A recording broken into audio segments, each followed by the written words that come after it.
Bien chers amis, lorsque, au cours de ces années, je me trouvais dans une salle ou au coin d'un couloir, assistant à un congrès, tout à coup j'entendais « Hé, Buser !» Je me tournais et je savais a priori qui m'appelait, dans un méridional inimitable et avec une amitié que je connaissais déjà. Elle datait de 1946 ou 47, je ne sais plus exactement, j'ai essayé, je n'ai pas trouvé la date. Je commençais mon travail chez Alfred Fessard et j'allais au laboratoire d'Arcachon où avec Denis Fessard, nous faisions des expériences sur les poissons torpilles, ces bêtes qui déchargent, ces poissons qui déchargent. Laporte rentrait des États-Unis et était venu passer un moment avec nous. Alors Yves avait justement fait un séjour long aux États-Unis, à la Rockefeller. Il avait travaillé avec Raphaël Lorente-Denot et ensuite avec David Lloyd, d'une part sur la tortue, je crois, si je me souviens bien, et d'autre part sur les réflexes spinaux chez le chat. Nous avons commencé à discuter un peu de neurophysiologie, pas beaucoup, un petit peu tout de même. Nous n'aimions pas les bains de mer, nous aimions les huîtres, c'est vrai, mais c'était tout. Mais nous discutions de méthodologie électrophysiologique parce qu'à ce moment-là, les problèmes étaient majeurs pour avoir de bons appareils. Nous n'avions pas ce qu'il fallait, il faut le dire, en France encore, pour travailler correctement en exploration d'un système nerveux en général, même de la torpille. Et Laporte avait ramené de New York, un stimulateur à 2 stimulus. Parce qu'en France, on avait à ce moment-là, comme stimulateur pour l'électrophysiologie, un bidule extraordinaire qui s'appelait l'itérateur à tiratron. Cet itérateur à tiratron, bien sûr, ça ne marchait pas correctement, en tout cas pas ce que nous voulions. Et nous avons eu cet appareil que Laporte avait ramené de la Rockefeller, que nous avons baptisé le Joseph, et que nous avons copié, bien entendu, pour l'Institut Marais, et avec lequel nous avons travaillé chez Alfred Fessard et avec Denis Fessard pendant plusieurs années. À Arcachon, donc, nous discutons et nous lions d'amitié. Nous lions d'amitié, et chacun part de son côté, Laporte à Toulouse, bien sûr, et moi-même à Paris. Mais nous nous sommes très longtemps, très souvent, au début, et malheureusement plus tard, moins souvent, rencontrés.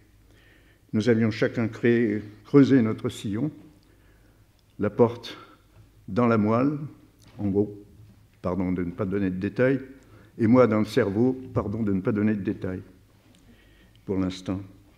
Et chacun racontait un peu rapidement ce qu'il faisait. Oh, nous étions extrêmement modestes dans notre façon de parler de notre travail. Nous avions une sorte d'inhibition mutuelle, nous n'en parlions pas. Appelons ça de la discrétion, pour ne pas appeler ça de l'inhibition.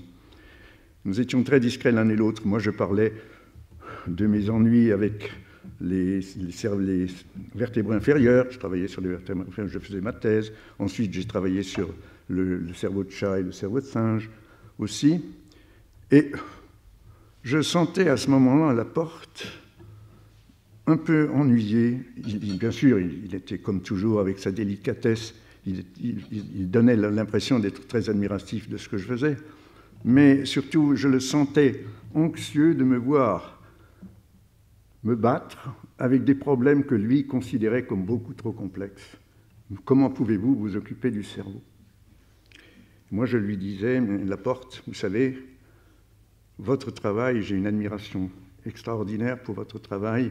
Vous savez travailler dans la finesse, vous avez le sens de la précision, vous avez trouvé exactement le type de matériel qu'il vous faut pour appliquer vraiment ce besoin de précision que l'on sent chez vous. Bon, on en parlait peu.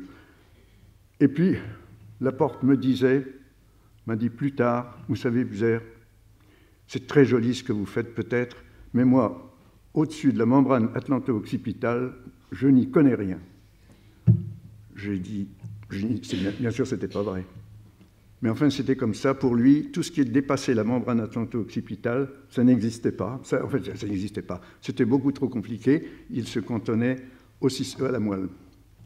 Et on aurait pu penser que ce fichu bout de méninge qui sépare le milieu, l'espace spinal et les espaces cérébraux pourrait nous séparer. Bien sûr que non.